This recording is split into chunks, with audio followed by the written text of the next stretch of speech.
All right, what I'll try to do is cover, I'll call them highlights from both the conveyancing course and the real estate finance course. So if we're going to take one or the other, heard some of this. First of all, under real estate brokerage contracts, there are technically three different kinds of real estate brokerage contracts. There is what's sometimes called an open or general listing. Basically, what you do is you take this offer to enter into a contract to this broker, that broker, that broker, etc., down the line, down the street, and you would tell them, if you bring to me a buyer, I will pay you a commission. It's an offer to enter into a unilateral contract. It used to be a heck of a lot more common than it is today, but it is still sometimes used. Then there's what's called an exclusive right to sell, which is by far the most common kind used today. The idea behind the exclusive right to sell is that the broker will earn a commission if the broker produces the ready, willing, and able buyer, if another broker produces the ready, willing, and able buyer, or if the seller produces a ready, willing, and able buyer. So basically, if anybody buys the property, the broker earns a commission, unless somehow it's a specific exception put into the contract. The third type is just a variation of that. It's called an exclusive right, an exclusive agency as opposed to exclusive right to sell. The exclusive agency says that the broker is the exclusive agent, so that the broker does not earn a commission if the if the seller finds a buyer. However, will earn a commission if this particular broker finds a buyer or some other broker finds a buyer. So those are the three types. And then you say, well, I've heard this thing called multiple listing. Well, these are three apples and over here is an orange. The multiple listing is really a marketing arrangement. And the idea behind that is that when one broker in a multiple listing service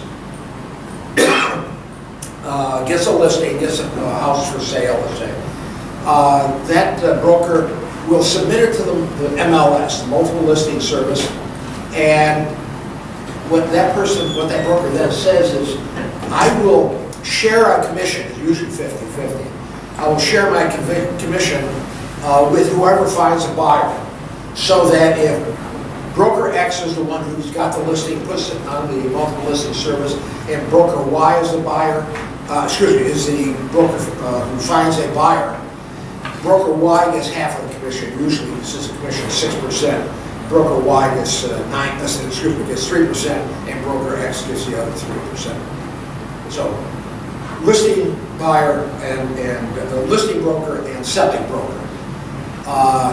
And what the listing broker does is enter into a multiple listing agreement, meaning enters into the exclusive right to sell agreement, so that the commission is earned, 6% is earned, regardless of who finds the buyer. And then she or he shares it with the other broker, so 50-50. When does a broker earn a commission? There are two requirements. First of all, the broker has got to be the procuring cause of the sale.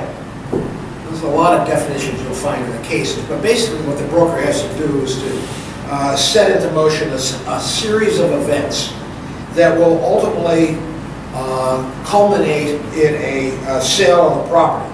Without the broker's efforts, the sale simply would not have occurred. If you wanted to give a quick transition to tort law, you might call it proximate cause. That's not the term that's used here, it's procuring cause, but nevertheless, it's the same idea.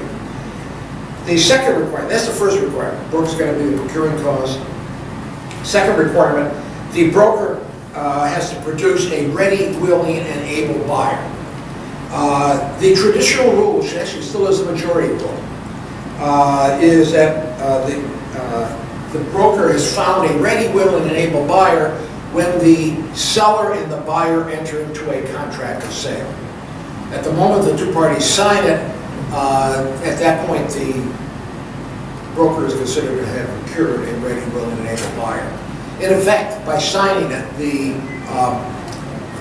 seller has said to the broker, I accept this buyer as a ready, willing, and able buyer. That can end up with problems for the seller if the buyer ultimately backs out and yet the commission is still due. So therefore, there is an alternative rule which has been gaining popularity slowly in the last 40 or more years. Massachusetts, for example, has it. The broker is not considered to have produce a ready, willing, and able buyer until the buyer completes the purchase.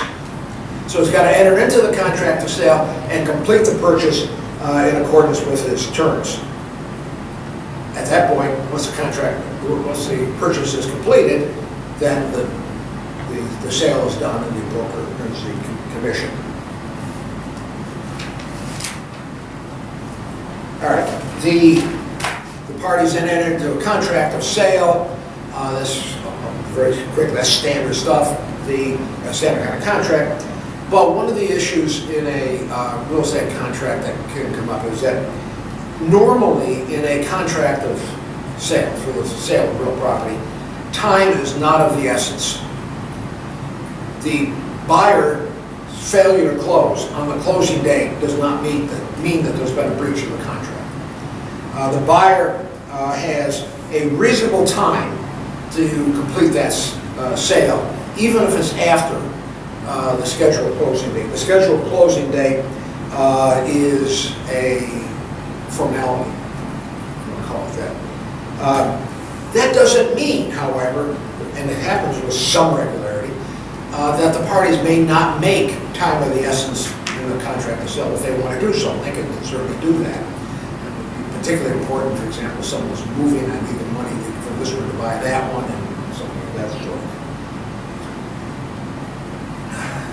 So what is the seller's obligation under the contract of sale with regard to the premises? The seller's got to deliver a marketable title. Before I actually get to the definition of it, let me describe something that sometimes is not made clear enough.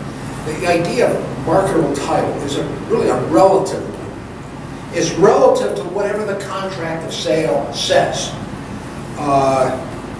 If the contract of sale is silent, and generally speaking it is not silent, but let's take that quickly. If the contract of sale is silent on the seller's title obligation, then what the seller's going to have to do is transfer a fee simple absolute, absolutely unencumbered. There can be nothing wrong with it. It's got to be the best title you can have, fee simple absolute. And there can be nothing wrong with it, or there can be nothing encumbering it.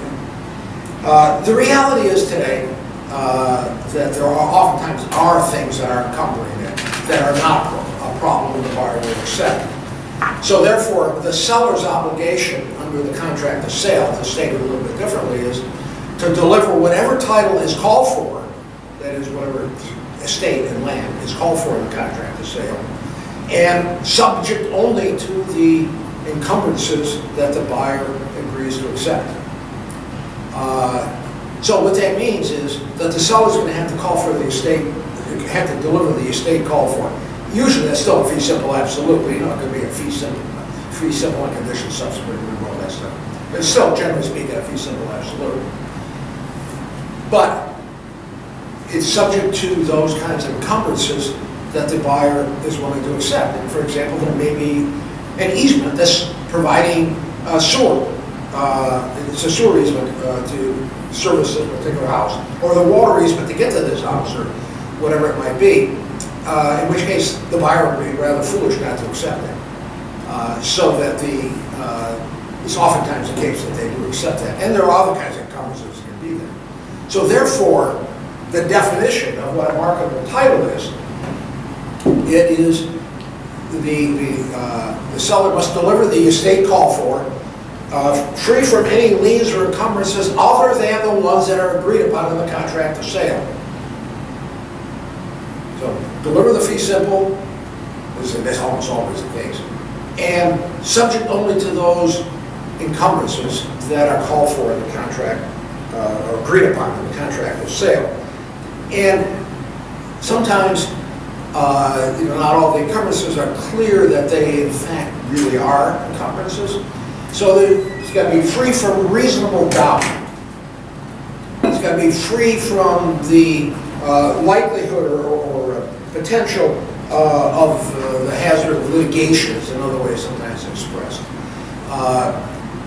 Because to say that is that, there may be someone who's going to enforce this lien, maybe there's no one who's going to enforce that lien. So they've got to be free from the potential of that. Another issue that comes up is risk of loss. What happens between the time that the contract is entered into on the early side and the time that the contract of sale is closed? A lot of things are going to be going on. One of the things disastrously that can happen is that there's some natural disaster. Fire is the usual one. It must be 95% of the cases are fire. But that burns the place down or that causes damage.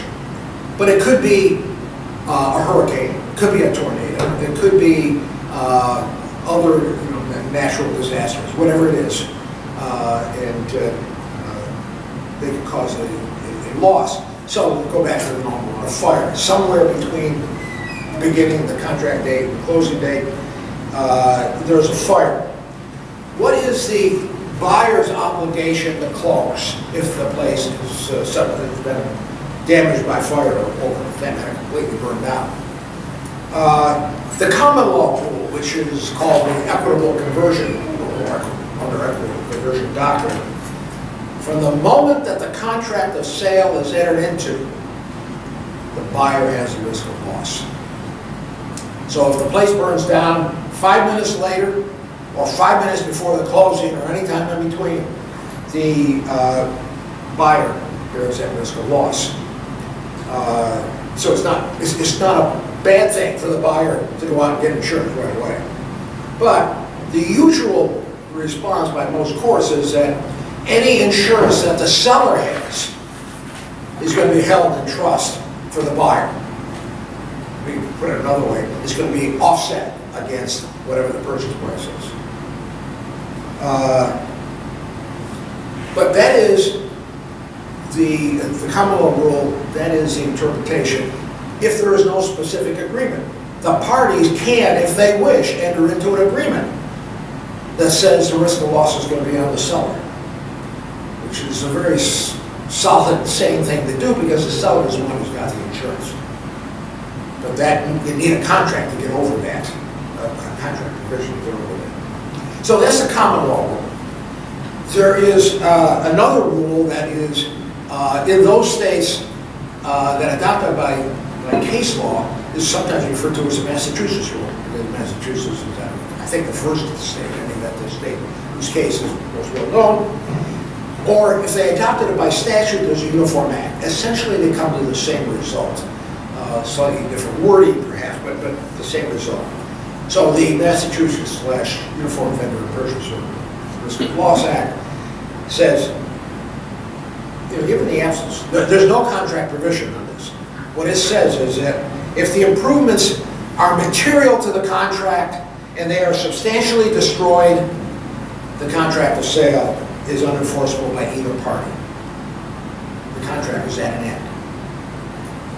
If, however, the improvements are either not material, that are destroyed, they're either not material or they're not substantially destroyed, the purchaser or the seller can proceed, and the purchaser must close, but with an abatement of the purchase price measured by the amount of damage that has been caused by the fire. So if the house burns down, that's material, and that's substantial, so the buyer doesn't have to proceed.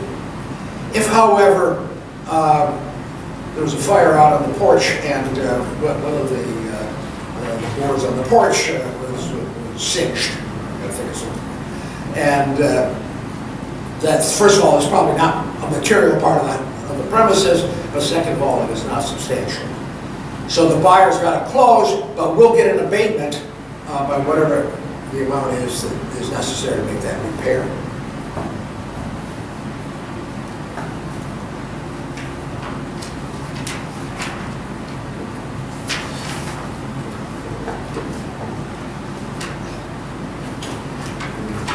cut your finger, you can't use your thumb.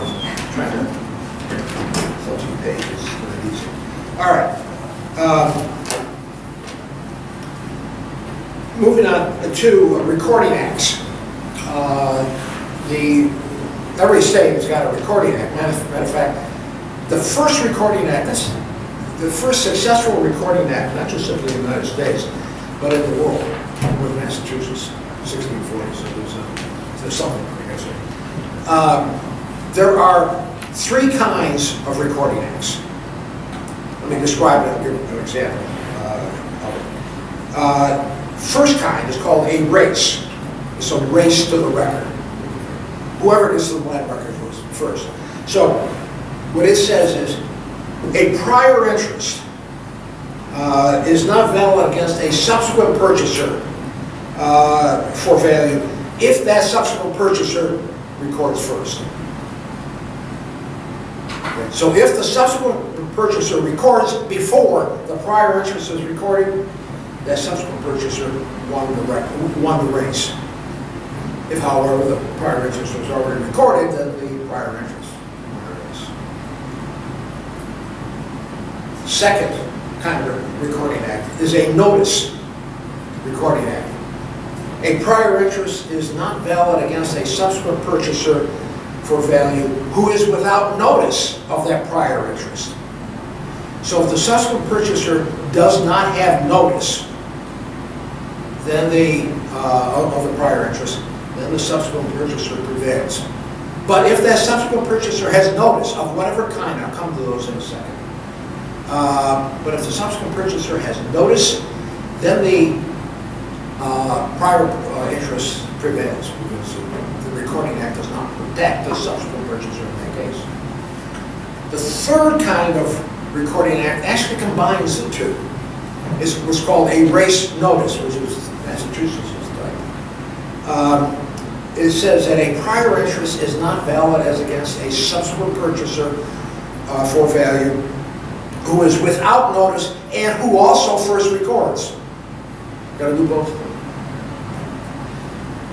So, first of all, as an observation on the operation of them, notice in every one of these, what I said was a prior interest is not valid against a subsequent purchaser who does or is something.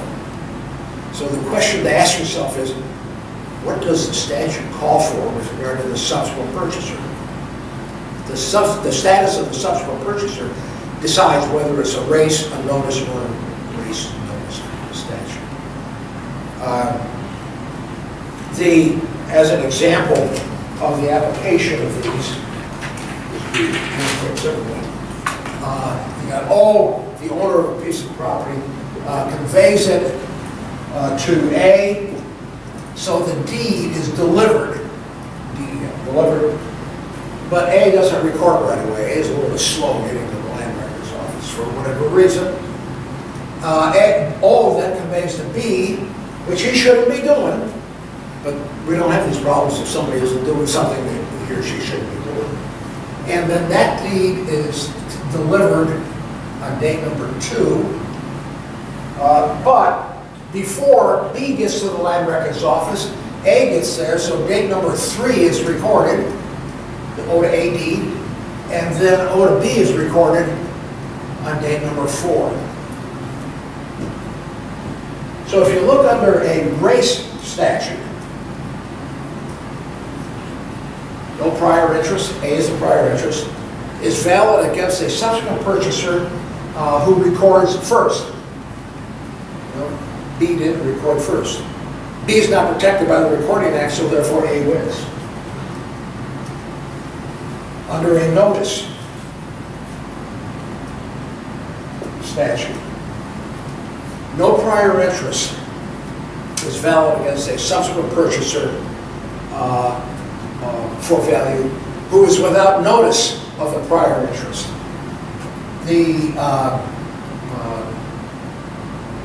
At this time, when B took the deed on date number 2, B had no notice, including, we're going to talk about construction, I'll come into this in a moment, but this happened after this happened. It was recorded after B took delivery of the deed. So B didn't have any notice. B is protected by the Notice Recording Act. So B prevails. Under the race notice statute, a quick way of saying it, look, B is going to have to comply, subsequent purchasers are going to have to comply with both the race and the notice. Is B a subsequent purchaser for value who is without notice? The answer to that is yes. We just got done saying that. But B also record first. If B did not record first, B recorded second. So B doesn't get the protection of the Recording Act. A wins.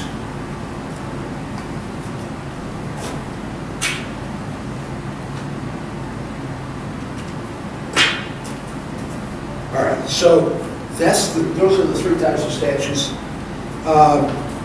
There are three types of notice.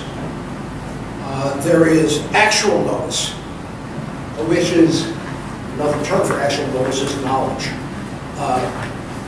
B would have to actually know that O delivered a deed to A, have knowledge of the fact that O delivered a deed to A. If B has that knowledge, B's got actual notice of the delivery of that deed. Second kind of notice is constructive notice. Constructive notice is the notice that a party gets because the document is recorded. So that if B never went down to the land records office and said, I'm not going to look, so I never get actual notice, the law is going to impose notice on B. It's called constructive notice. Because it's recorded, you have a duty to check the land records office. And if you don't, because it's recorded, you're considered to have notice, even though you didn't go down there. So B, even though B didn't go down to the land records, if that's the case, if that were recorded first, and it's not in this case, but if it were recorded first, B would have constructive notice of it. Matter of fact, there's a sort of observation here. So B does what B should do. From the moment that B entered into the contract until the time that B, or his agent really, goes down to the land records office, B's got constructive notice of it. But as soon as B searches the records and sees a document that says O to A, at that moment, B's got actual notice of it. It changes from constructive to actual because of the change in the kind of notice that B has got.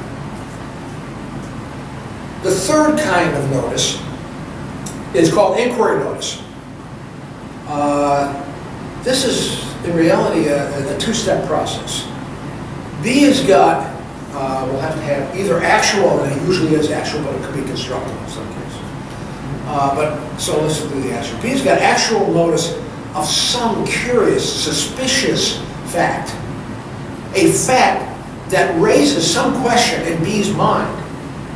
It should raise some question in B's mind, as a reasonable person, about what a person's interest might be. If that's the case, even though B does not have actual notice of the defect, just simply has actual notice of a suspicious or curious situation,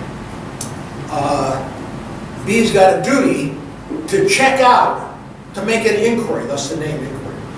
B's got a duty to make an inquiry into the situation and ask to determine what the circumstances are. And if B doesn't make that inquiry, B is still going to be considered to be on notice of it after this inquiry notice. So for example, B enters into a contract to purchase somebody's house, and one morning B is walking down the street or driving by and sees someone on the porch drinking a cup of coffee and reading the morning newspaper, and it's not the seller who's selling it to B. B should say, what the heck is that character doing on the porch of the house? It's not the person who owns the house, as far as I know. I got a duty to check it out. I have to check it out. B has the duty to check it out from the right person. Don't ask the person who's going to give you the canned answer, who's going to give you an answer that's going to be self-serving. So don't bother asking the seller, because the seller will probably say, and don't pay attention to him, he's a trespasser. Who do you ask? You ask the person who's on the porch. And the person who's on the porch could say, don't bother with me, don't bother about me, I'm a trespasser. Or what the person on the porch might say is, hey, I purchased this out last week. And what do you mean you're buying it? I just bought it. So at that point, if B went and asked A, and A said, I own it, B now has actual notice. But up until that time, B only had inquiry notice, but it's still notice. So any one of the three is noticed for B. Either actual notice, because B really knows about it, constructive notice, because it's in the land records, but B hasn't checked the land records, or three is inquiry notice, because it's a curious, suspicious fact of which B has notice and therefore should check it out. The second requirement for the operation of the Recording Act is that the buyer must not only be a purchaser without notice, but must be a purchaser for value. And this is usually not a big issue, but purchaser for value. What does value mean? Value is not the same as consideration. You may remember from contracts, 10 cents is enough to support the consideration requirement in a contract. Anything is enough. It's got to be something more substantial than that. Although the courts are unwilling to give it an absolute number, there are percentages, there's all kinds of ways to try to describe it. The most common way is one of two. In order for there to be value, there must be substantial value. So it can't be the 10 cents or 10% or 20% kind of the value of the land. It's got to be substantial. The other terminology that's not uncommon is it's got to be more than merely nominal value. So the $10 is not enough. It's got to be more than merely nominal. Next point, the last one about the conveyancing side, is if you were the title examiner, how would you find the documents done with the Land Records Office? Put aside for just a brief moment the fact that we can do this electronically now. There's a quicker way of doing it, but you would go in and search through the records. There are two kinds of two kinds of indexes. Because you don't walk in and just naturally walk to the right book that's got the deed in it, the mortgage in it, and all that. You use one of the index books. The earlier kind of index book is called a grantor-grantee index, or sometimes a grantee-grantor index. And I won't go into the details of its operation, but what you do is you start searching through the grantee index to see who sold to the person you're buying from. You look under the name of the current owner, the alleged current owner, for the grantee. And then you will find next to that person's name, somewhere back in the history, as you pull out book after book after book, and it's usually on an annual basis, you will find the grantor's name. And then if that grantor is a grantor, must have been somebody's grantee, so you start looking at the grantee index, etc. You build this hypothetical chain, and then you come back and you test it out by doing the reverse in the grantor index. You make sure all the grantees line up next to that, and there's no exclusions. That works because you're doing the search by name. Historically, it was not, people didn't do it by tract, but by the lot something or other, because property was not divided by lots in a subdivision. All the time, they were the meets and bounds from here to here to here to here to there, and it was the Jones farm, and next door was the Smith farm, and so forth. So they didn't do it by tract, they did it by name. As time went on, especially as we get to roughly the 20th century, tract indexes became more possible because land was divided up in different parts of the country in different ways, but oftentimes divided by some kind of a numerical system. So in the east, you might have it, or I should say, in cities and towns, you might have it, the Jones addition to the city of Springfield, but lot 16, Jones addition to the city of Springfield. So there would be an abstract or a copy of the plat filed down at the Land Records Office with lots 1 through 32 on the Jones edition, and you can look up the description. Lot 16 of the Jones edition to the city of Springfield. And so all you had to do is do it by tract. So the newer way would be you do it by tract index. So you go in and you've got an index that has the Jones edition in it. And you do it for lot 16, and then you get all the references to lot 16. Now the quick, so I have, those are 2 indexes. Even the electronic ones incorporate one or both of those 2 systems in it. I don't know if any of you have done it, but one quick way to do it is you go electronic and look up 16, or 16, I don't know, I picked the 16 keeps going up, but the Main Street, an address, well, it knows what the lot description of the 16 Main Street is. That's built into the system. So you got a lot number, you got a tract number, and it will then find the history of that. You could go in and look by names.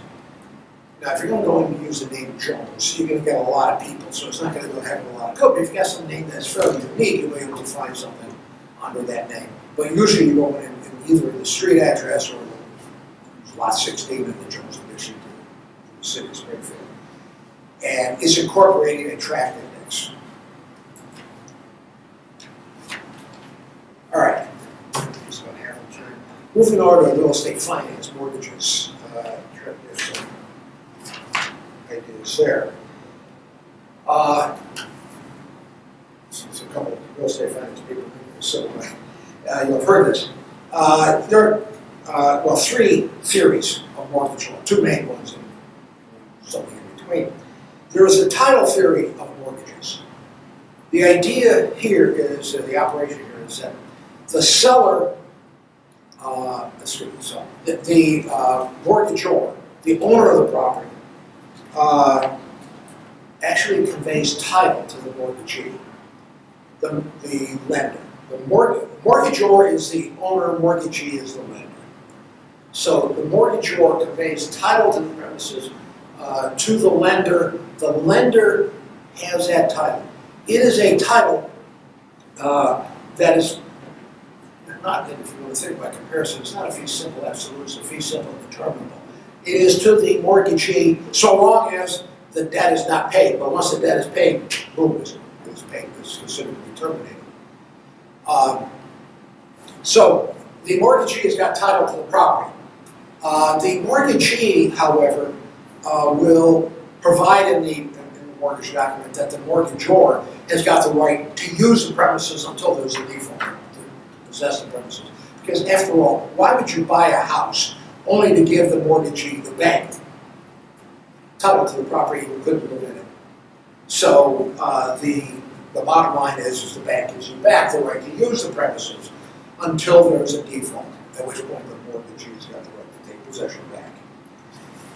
The second theory of mortgages is lien theory. Under the lien theory, the mortgagor actually does not make a conveyance to of title to the mortgagee, but rather gives to the mortgagee a lien on the property. The mortgagor still has title to it, and will have title to it until, not the default, but until the foreclosure sale of the property, at which point, at the foreclosure sale, the buyer at the foreclosure sale, which in 90-some% of the cases is the mortgagee anyways, but the mortgagee, the purchaser at the foreclosure sale will actually then get title at the foreclosure sale. The third theory of mortgages is called an intermediate theory. Basically here, the mortgagor continues to have title to the premises and is entitled to possession even after the mortgage is entered into. However, on default, the mortgagee gets title and the right to possession. So that the result is that the mortgagee's got a right to possession then and there at that point. Most authorities, and it's understandable, say, well, forget about it. In intermediate theory, we're just going to lump it together with the title theory, because that's what happens with the title theory. It's just that the difference between a title theory is the mortgagee in a title theory has title at the beginning. With the intermediate theory, the mortgagee doesn't have title until there's a default. Minor difference. So generally, title theory and lien theory. Like I said, Massachusetts follows the title theory, New York follows the lien theory.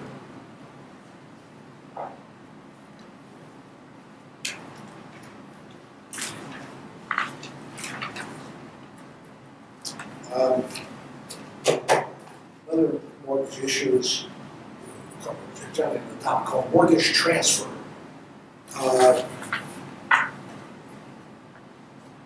A person owns a piece of land or house, and they sell it to someone. Currently, there is a mortgage on that house to the A bank. The buyer can deal with it one of two ways. The buyer, X, can go down and get a loan from the bank and get a new mortgage. And so there's a whole different refinancing that's going on. That the money from that new mortgage is used to pay off the old mortgage, and the old mortgage is out of the way, and everything's done. The other way, however, is that they can have a mortgage takeover. You know, it just might be that interest rates are going up, and they might go up enough that somebody a year or so ago got a 3% mortgage, and in a couple of years, no predictions here, the rate that's going out there is a 6% mortgage. But there's only 5 years between the two, and I've got enough of a down payment. I can pay the purchase price on that house less what is due on the current mortgage. So what I might want to do is to buy that property, subject to, buy that property and take over the current mortgage on it. First point here is, watch out, there may very well be what's called a due on sale clause. And if there is a due on sale clause, the mortgagee can say, no, you can't. That will be especially true. The mortgagee will probably say that if the current rate is 6%, because what that mortgagee wants is to get the money out of the 3%er and to loan it out at 6%. But if there's no due on sale clause, then the mortgagor, the owner, can sell to the buyer, and the buyer can take over the existing mortgage. Again, there's two ways that the purchaser can take over the existing mortgage. One of them is to take subject to the mortgage. What that means, and it's obvious, is that the seller is conveying to the buyer, and the property is still going to be subject to that mortgage out there in the ABC Bank. The buyer, in order to not lose it, is going to have to pay the mortgage debt. But if the buyer doesn't pay it, all that the buyer has done is take subject to that outstanding mortgage. So that means that the buyer could lose the house because the purchase price has not been paid. However, the buyer has no personal liability. All I did as a buyer, I took subject to it. I didn't make a darn promise at all. The alternative for the buyer is to assume the mortgage. So when the buyer assumes the mortgage debt, what that means is, in addition to simply taking subject to, obviously they still subject to the mortgage, but in addition to that, the buyer also agrees that I promise that I will pay that debt. At which point, that buyer not only will lose the house by not paying, but can be subject to the obligation to pay off the debt, deficiency judgment for that debt. The seller, interestingly, even though the buyer might still have liability, which or not, depending on whether they're subject to or assume, the seller will continue to have liability because the seller has made a promise. The seller executed the promissory note that went with the original mortgage. The seller still has liability. Unless there is a release. And a release comes in one of two ways. One of them is that the buyer, that the mortgagee actually executes a release of the mortgage, of the mortgagee. Piece of paper releasing the mortgagee from liability. The alternative to that is that if the terms of the existing mortgage are changed so as to create a greater burden on the original mortgagor than the original mortgagor is released. For example, it's extended from 15 years left on that mortgage. It's extended out to be 25 years. Well, that means that the original mortgagor, if the original mortgagor was to be liable, would have an additional 10 years. So you can't do that. The mortgagor is released. Or there was a due on sale clause, and the mortgagee says, the bank says to the purchaser, well, we'll agree to this, but you take it over, but we're going to increase it from 3% to 5%. At which point the mortgagor has got an additional burden, 2% more interest. So that both of those would end up being a release.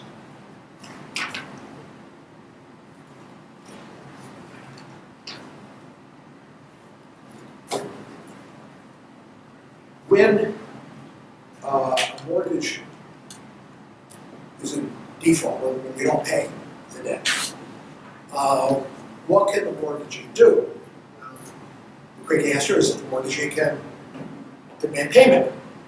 Well, why is it that the mortgagee can demand payment? All that I've not paid is last month's debt service, last month's payment. The reason why the mortgagee can declare it all to be due is because every mortgage is going to have in it what's called an acceleration clause. That when the mortgagor breaches the terms of the mortgage, the mortgagee has the option to accelerate the entire debt.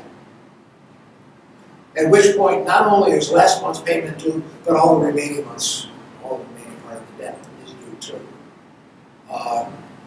In a way, it's actually a good thing rather than a bad thing. It's a good thing in the sense that, for the mortgagee stance, the position is that if all I could collect was last month's payment, I'd have to foreclose on last month's. Maybe I'll let it collect and I'll get 3 or 4 months, and I'll sue to foreclose on 3 months rent, 3 months payments. Then I have to figure out a way to sell that little bit of the property. Who's going to buy that? And pay off that much of the debt. Because of the problem, there are some ways you can fill around it, don't worry about it. It's not bad also from the mortgagor, the borrower's point of view, because that means if I had to deal with it that other way, I'd be subject to foreclosure now, and then again in another 3 months, and then again in another 3 months. My mortgage fees are going up exponentially to deal with this. So it's bad, but it's probably best to get it all done at once. So the acceleration clause is a common, so common that it's got to be there in the debt. That gives the mortgagee the right to accelerate the debt. All right, so the mortgagee accelerates, gives the notices that are required, so what are the methods of foreclosure? Mainly 2, although there's a third one to mention also. One of them is judicial foreclosure. The idea behind judicial foreclosure is that in order to foreclose, you start a lawsuit. You start a lawsuit to foreclose the mortgage down at the, well, whatever the name of the court is, but the court that has jurisdiction, depending on your state, to foreclose that mortgage. In that, you're going to have to give notice, and I'll come back to who you have to give notice to in a second, and to all of the parties who have junior interests, etc. You bring them all into the lawsuit, and then you foreclose on that. The judge says, all right, Jones, I hereby order the property to be foreclosed on, and that in the event you don't make the payment by May 1st, let's pick a date, then I order the property to be sold at a foreclosure sale on May 1st. You don't make payment. If you make payment before May 1st, fine. Take it and got it. But the entire amount is due unless there is a provision in the mortgage, and there are sometimes requirements of this, that if you pay it off before the foreclosure date, that you reinstate it and keep paying in the regular fashion. But otherwise, it's been accelerated. So you have to pay it all off. So if you pay it off, fine, there's no foreclosure. But if you don't pay it off, then on May 1st, on the courthouse steps, there's an auction and it's sold to the highest bidder. And there wasn't a joke that I made the comment. 97% of the studies made of the purchasers at foreclosure sales are the mortgagee, mainly because it's easy for that mortgagee to make those payments, or make that purchase, I should say. But as soon as that sale is done, then actually it goes back to the court, to the judge, and the judge has to approve it. Now that's 99.99% of the time that's pro forma, but 100% of the time, something was noticed that there's an issue and it comes back. But it's almost always pro forma. But it's not, the foreclosure is not completed until the judge gives a final stamp for that. So that's judicial foreclosure. The more proper name is foreclosure under judicial supervision, but judicial foreclosure.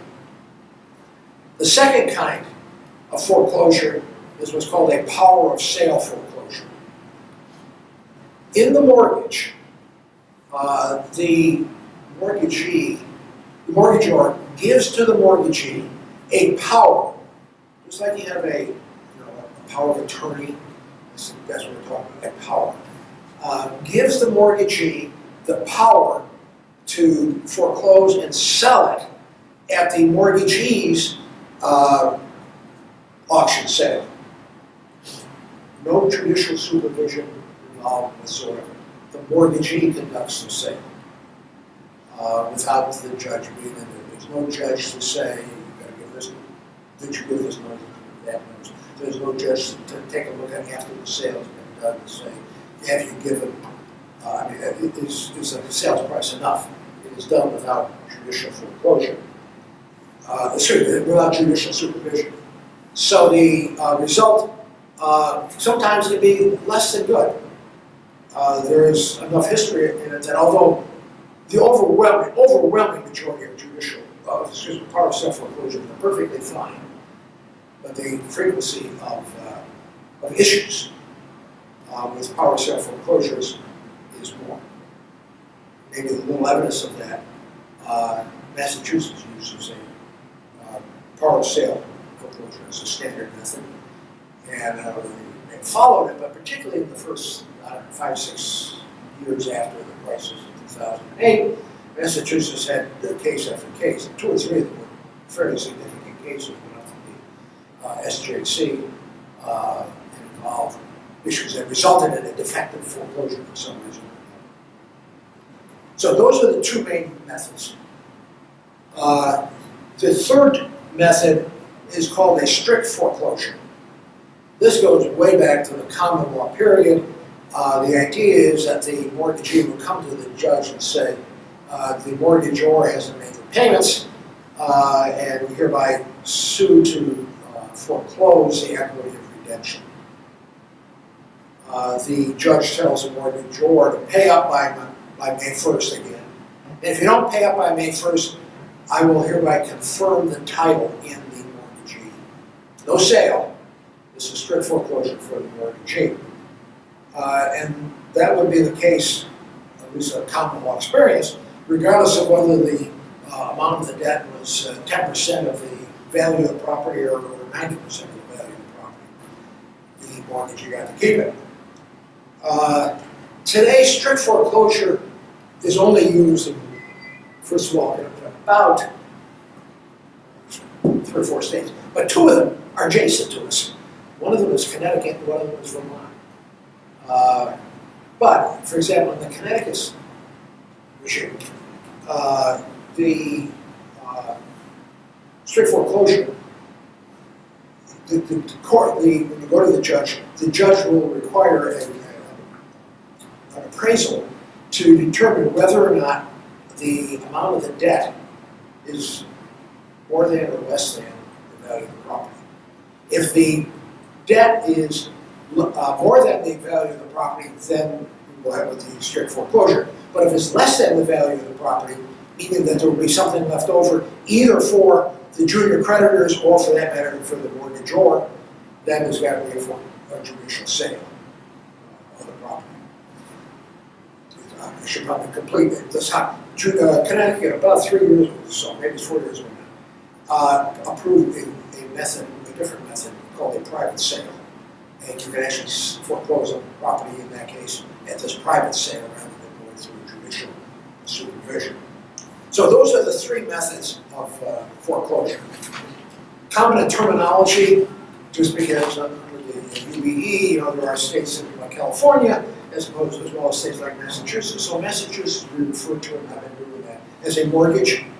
If you go to California, if you go to almost any state west of the Rockies or so, or for that matter, some of the southern states, they won't call it a mortgage, they'll call it a deed of trust. The deed of trust, whenever you see that, translate mortgage. It means the same thing. So don't let the terminology bother you. The only difference is that rather than that, they almost invariably use a power of sale foreclosure. That's the whole purpose behind the deed of trust. And instead of the mortgagee foreclosing, the trustee does the foreclosing. All right, parties to a judicial sale. So if you've got a judicial sale, to a judicial sale, there are necessary parties and proper parties. This is, terminology here is like, but not identical to what you learn in the civil procedure. So have that in mind, but don't govern everything by it.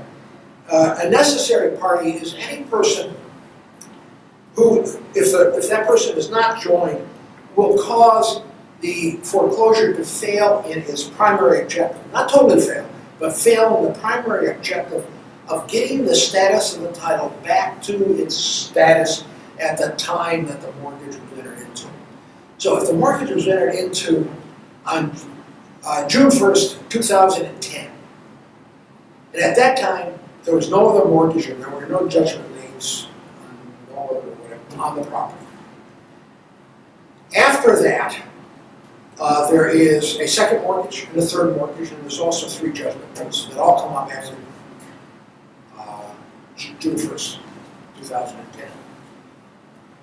The mortgagee is entitled to get rid of all of those because they're subordinate to the mortgage. But to do that, you've got to join the mortgage. You've got to join those parties. They are necessary to get the title back to what it was like back on June 1st, 2010. However, if you fail to join one of them, the foreclosure is not a total nullity. It's just you failed to terminate the second mortgage, or whatever it is you didn't join. So you would end up selling it subject to the second mortgage, which is not good, but it doesn't totally cause a failure. So those are necessary parties. Necessary to get rid of all those interests that came up subordinate to the mortgage. There may be other parties. For example, the seller sold the property to a purchaser who took subject to the mortgage.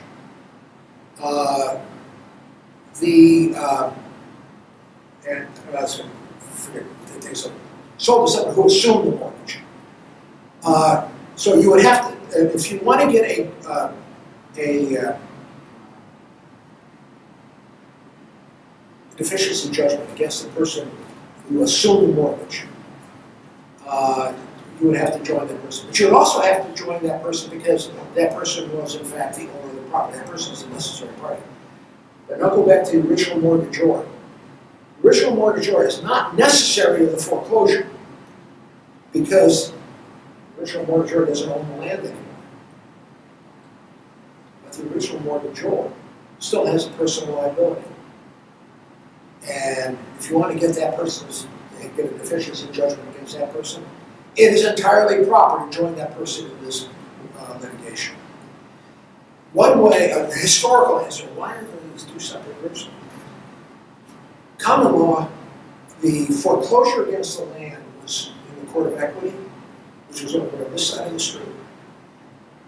You went as far as you could, you foreclosed against the land, you got everything you could out of it, and then there was still amount due. You walk across the street, go to the court of law, and you sue for the debt, enforcement of the debt, in the court of law. So the ones you would sue in the court of law are the proper parties, the ones you would sue in the court of equity are the necessary parties. That doesn't make a heck of a lot of sense to us today because we've got joint law and equity. But the ones that are necessary to get rid of all those liens on the land, they're necessary parties. The other parties are proper parties. That's what we get for personal liability usually. So you have to join all of the junior interests. One of the things that can come up is that you join everyone and you're suing to foreclose, and just a day before the foreclosure is going to occur, the actual sale, the owner of the property sells it to X. Of course, you didn't know that. You didn't know to join X in the foreclosure sale because you didn't know there was an X out there. If there wasn't anything you could do, then you'd have to start all over again and join X. And then the one day before that foreclosure sale, X could sell to Y and keep this going. So what you do, at the moment that you start the foreclosure proceedings, you actually go and file what's called a lis pendens. And what that says is that anybody that comes along after this and acquires an interest, beware ye who enter that door, because you're going to take subject to whatever the heck the judicial foreclosure, whatever heck happens with the foreclosure. So that was about judicial foreclosure. Power of sale foreclosure, well, everything I said about lis pendens and failure to join junior parties is true about that. But what's the general process for a power of sale foreclosure? First of all, you give a notice to the mortgagor and to any junior interests. I should say, and you give notice to the owner of the property, mortgagor, junior interest. Actually, it's defined by statute, so you have to look at it. Massachusetts got requirements that vary a little bit from the necessary proper labels. Then keep in mind, all this is in foreclosure. You're not going after a deficiency here because you can't. There's no ability to, under a power of sale foreclosure, you can't get a deficiency until you're done with the foreclosure, and then you go to the court of law, you go to the court, and then you bring the deficiency action there. So you give notice to the mortgagor and to the holder of junior interest. Second of all, there's no hearing involved at all, which makes it faster and less expensive and all of that, but something there's potential for greater issues. And then the sale is conducted by the mortgagee or by the trustee if it's a deed of trust, or sometimes, like in Massachusetts, the normal process is that there is a auctioneer who actually does the conducting of the sale.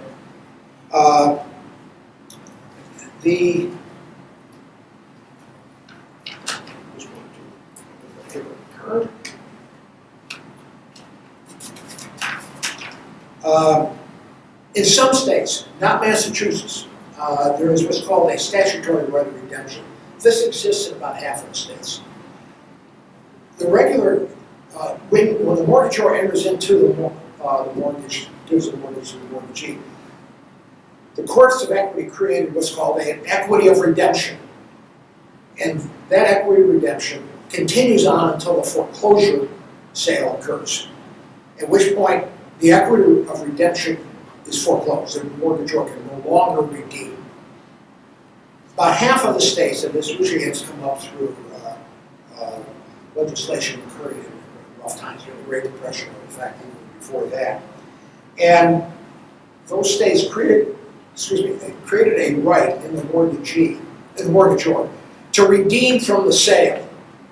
So this right of redemption starts with the sale and goes on for another period of time, varies from state to state, 2 or 3 months on the short end to about 2 years on the long end, where the mortgagor has the right to come back in and redeem.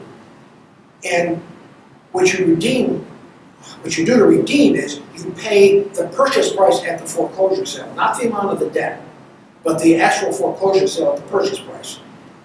The reason for that, or a reason for that, is that if somebody bought it at the foreclosure sale for $10, well, there's a lot of mortgagors who can't come up with the actual amount of the debt, but they can come up with $10. So what it's going to do is encourage the purchase price to be up closer to the actual, first of all, to the amount of the debt, and maybe even closer to the amount of the value of the property.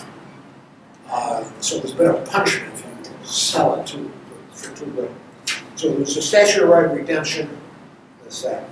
And finally, there is possible in about half of the states to get a deficiency judgment. So the debt is $100,000. The property sells for $90,000. That means there's $10,000 left over. The mortgagee, if it's a judicial foreclosure, you just bring it as a separate motion at the end, and you seek the deficiency judgment because you already started the lawsuit and you've joined the person who's got the liability. If it is in fact a power of sale foreclosure, you have to bring a lawsuit and you bring it against the person who's got liability on the note, and you seek the $10,000 debt as a deficiency judgment. There are, however, about half of the states that do not recognize a deficiency judgment. I'm 3 minutes over. What I was going to say, the last piece is then oftentimes after the deficiency judgment issues, Bankruptcy. then they come see me, bankruptcy. We wipe that deficiency judgment right out. Actually, the question is whether the